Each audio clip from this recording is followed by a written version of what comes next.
Hello, today is Wednesday, February 27th, 2019. I'm Joe Schmidt with TC2, and this is Staying Connected.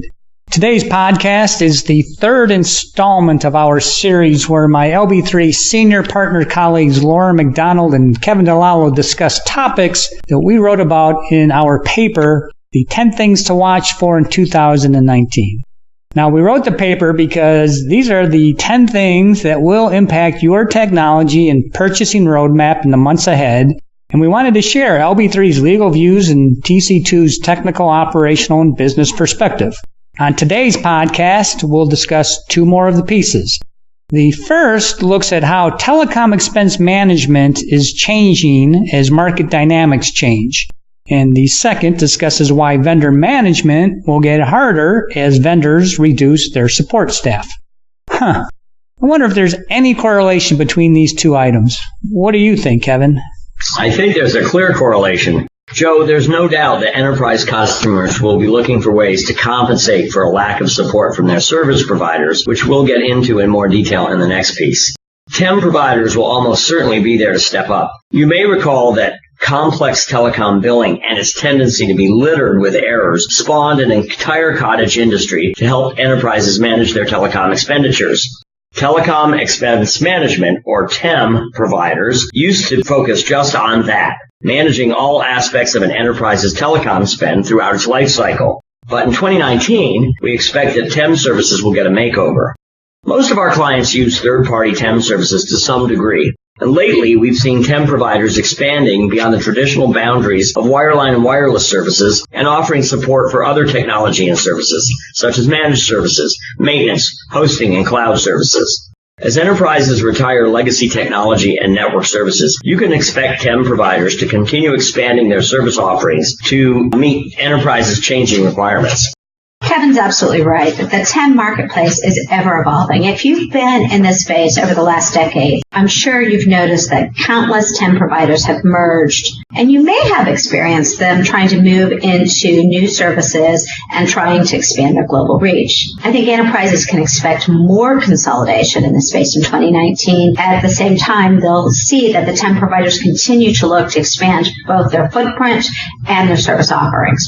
So if you still have the old model in your head where the TEM only looks at the bills and tells you if they're right or wrong, this may come as a surprise to you. That what are the TEM's growing capabilities and integrations with ServiceNow and other service management systems and the other items that Kevin mentioned. You also may be surprised at the array of options available for buying TEM solutions, from a SaaS, host and load, host and process for payment, host and pay, to the full BPO outsourcing model. Just be watchful as you move and take advantage of these new service offerings to make sure that the capabilities of your TEM provider are mature, that you discuss with them and define exactly what you want. You put that in your contract so that you get what you're paying for. You know, I think the takeaway is that you need to approach your TEM decision the same way you purchase other technology services, by doing your market research and then competitively sourcing a solution that you need. You know, as you guys pointed out, TEM used to be about finding billing errors, but in 2019, I think you should expect that the TEM providers are going to bring a new game plan. All right. This is a nice transition to our next piece in the article we wrote. Vendor management will get harder as vendors reduce support staff.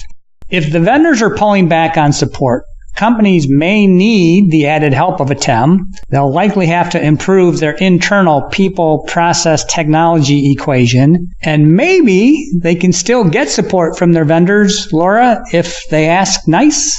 Well, I believe in always asking nicely, but being persistent, and I caution against failing to ask. Also, make sure that the answers you get, especially if they're positive, end up in your contract. Generally, if you were to ask almost any enterprise how they feel about their vendor, I can pretty much guarantee you the answer is going to largely reflect how they feel about their account team and how the vendor has responded when there's a problem. At one time, the vendors were ripe with support. They built that into their cost base. They, bragged about their support. That's no longer the case, especially with the recent and anticipated layoffs and outsourcing that we've seen and have been announced at companies like AT&T, Verizon, and CenturyLink, as well as a number of other telecom vendors. These can only spell trouble for enterprise customers, and we expect a rough patch for vendor support and management in 2019. It's not just one vendor that is going through this process right now. All of the major players have announced layoff and staff reductions. For example, last year, AT&T announced a reduction in force of over 10,000 jobs and the closing of more of its call centers. It's already closed a number of them. And then it announced further plans for cuts just last month. AT&T is responding to two things. First, it has pretty heavy debt that it took on to acquire the Time Warner. And it also has a need to focus on growth areas, which it's really classified as prioritizing investments in new technology. This includes, according to AT&T, focusing on content offerings over legacy services. And while AT&T claims that it's going to hire additional personnel as a result of last year's tax cuts, these cuts have got to have an impact on customer support. I think it would be foolish of us not to suspect that. And Laura, let's not forget about Verizon. Last fall, Verizon offered 44,000 employees, that's a quarter of its total workforce, a voluntary severance package. Verizon also signed a $700 million deal with Infosys to outsource much of its IT operations. Verizon says it needed to trim its workforce to help finance the rollout of its 5G network. CenturyLink also continues to shrink its workforce after last year's announcement that it was laying off roughly 2% of its workforce to invest more in growth. You may recall that CenturyLink has acquired Level 3, so it's undoubtedly working on right-sizing the merged organization. In the process, though, several senior-level CenturyLink executives have left for greener pastures.